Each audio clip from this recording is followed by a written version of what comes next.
Hey guys, this is Dalton and welcome back to another video on my YouTube channel. And you know what time it is. Go ahead and hit them with the intro.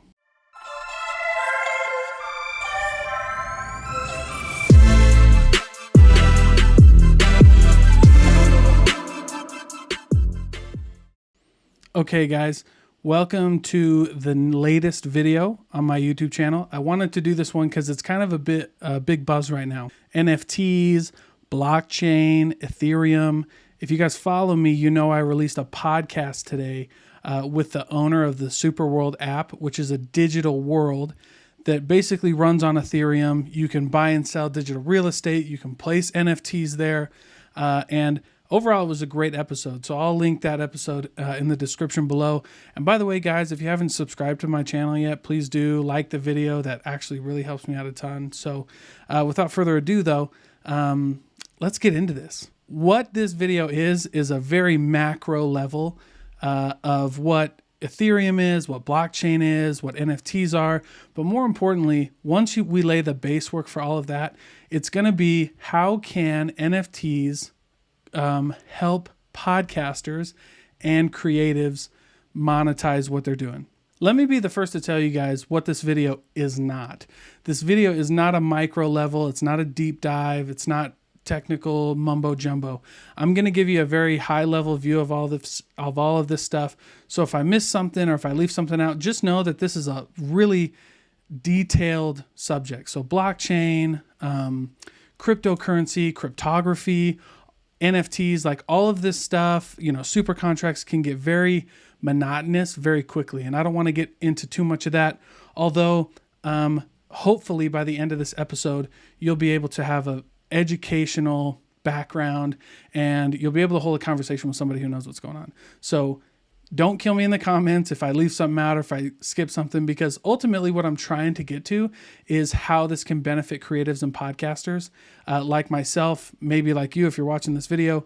And it also, if you just want a brief introduction, like if you just want to know what people are talking about when they say blockchain, Ethereum, NFTs. Okay, so let's start with this concept of blockchain. So I'm going to give you a very high level view of blockchain. That will set up what Ethereum is, which will set up what NFTs are, which will set up how we can use them. So the main ideas of blockchain, without getting too crazy technical. Now, like I said, I went down the rabbit hole on this stuff. So please don't only watch my video for information. There's tons of videos out there, including stuff from Gary Vee, Mark Cuban.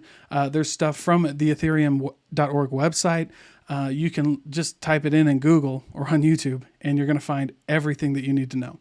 So what are the main ideas of blockchain? So the first big main idea of blockchain and how it got started was the idea of digital signatures, how you can authorize a transaction or a contract without duplication, basically saying your digital signature is immutable. The second thing is the ledger is the currency. So we've heard blockchain. So what's in the block?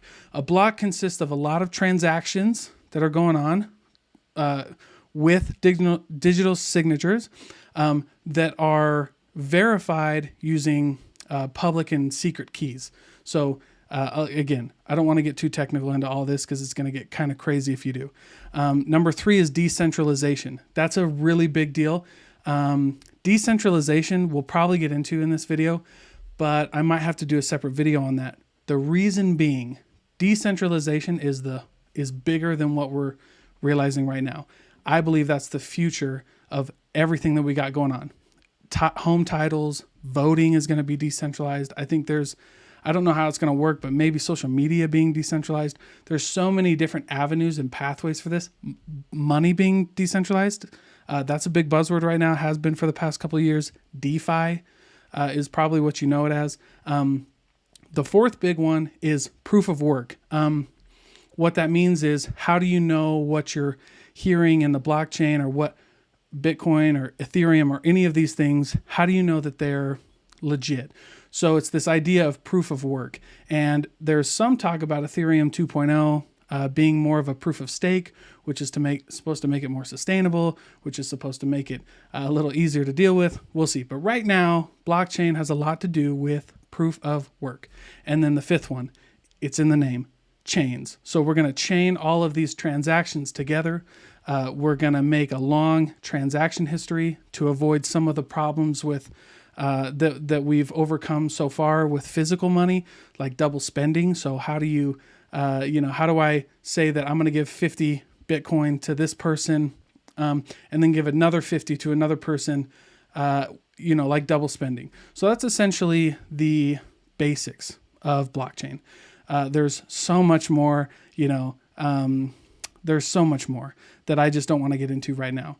The only reason being, that's a rabbit hole, and I'm not smart enough to go that route. And also, based on the videos that I've been watching, there's a lot of people who agree that there's so many applications for blockchain and cryptography right now that it's just up in the air. So you got the basics of blockchain. Let's move on to Ethereum. Okay, guys. So the next part of this is, what is Ethereum? Because a lot of these NFTs are built on Ethereum. Now, technically, you could do NFTs on any cryptocurrency, from what I understand. But the biggest part and why we use Ethereum is because they are built with a specific code that allows you to create smart contracts. Now, that's a word that we've kind of adopted in this. As you get more into it, there's probably a better name for it. But for right now, for the scope of this video, we're going to go with the word and the term smart contracts. Okay.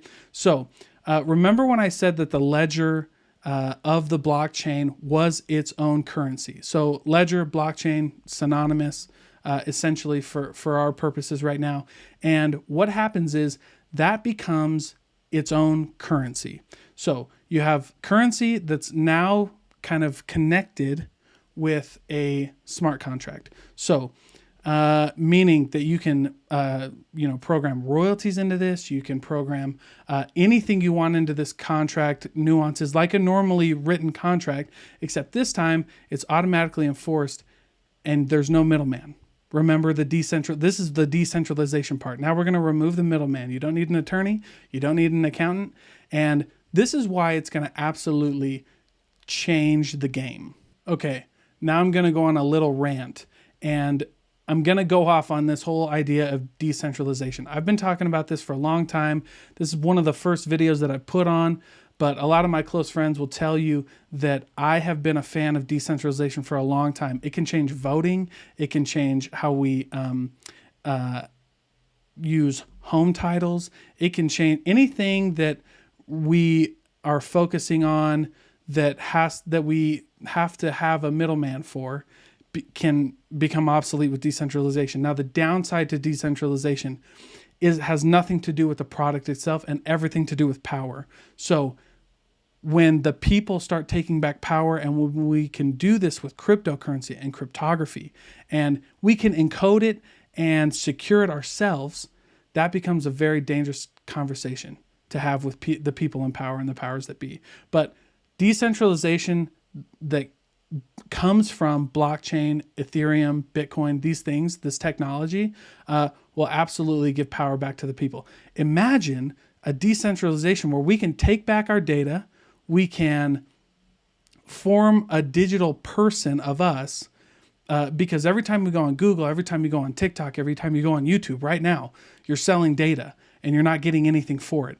And we can change that with decentralization and with blockchain technology. And so that's a big deal. This is a big deal. A lot of people miss. So just keep that in mind as we keep going through this video, because next we're going to talk about NFTs. All right, guys. So this brings us nicely to what NFTs are. NFT stands for non-fungible token, and non-fungible and fungible are basically mean interchangeable and not interchangeable. So $10 bills are fungible.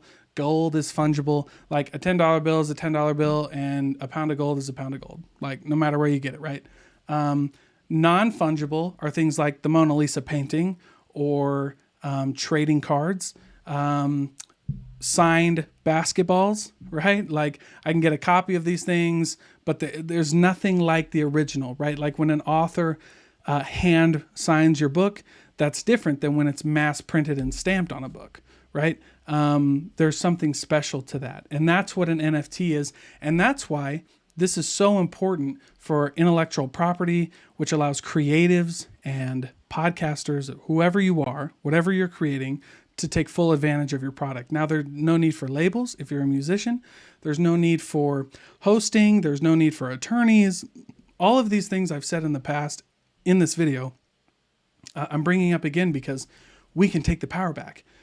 When you are on YouTube right now, when you're on Google, when you're on Facebook or TikTok, you're selling your information, you're giving your information and not getting anything for it. Data is probably bigger than oil right now. I mean, I think it is for sure. It's worth more. Your data is worth more than oil. And when we can, and if there was a way to take that back and secure it and make it ours, and a way to monetize that and monetize our data, that's what an NFT is. That's this whole idea of blockchain. Now, an NFT specifically is like the Logan Paul trading card, is like the very first, I think it was like a digital rabbit or something like that. Could totally be off there, but just sold for millions of dollars. Logan Paul made $5 million in a day selling his NFTs. So what does this mean? And what are some ideas for podcasters and creatives? So if you're a musician, releasing your music on the blockchain, a lot of musicians are doing that right now. You can build into your contracts all your royalties, all your ringtones, anything like that. If you're a podcaster, making an NFT and selling that as a way to interact with your audience and not only sell them the NFT so that they have a digital asset that's theirs, but also giving them perks with it. So if you can imagine in a video game, if you've ever bought a skin or like a special sword or something like that, that's an NFT that adds value to whatever you're doing and gives you something back. So that's the important thing about NFTs. And as we go forward in this, they're very much used to create a community. So, you can use your NFTs to create stock, create 500 and sell 500 of those. And then people get say in what you're doing, and you can vet people, and you can just take a lot of the power back. So that's a lot I've said. If you have questions, leave them in the comments, DM me. I'll give you my phone number. We can hop on a call and chat for sure. But this is for all the people there. There was one comment specifically when I told people that I was going to do this video in the first place, that was, is NFT for independent artists, or is it just for big names? The whole reason that NFTs and blockchain were created were specifically for the independent artist and the solopreneur and the solo podcaster and the guy who's trying to make a name for himself. This frees us and gives us the ability to take full advantage of what we are creating. And that's the message of the video. I'll remind you again, if you got any value from this, please drop a like, follow us, subscribe, all the above. But I'll see you next time. I'll definitely be making more of these videos, and have a great night, day, whatever.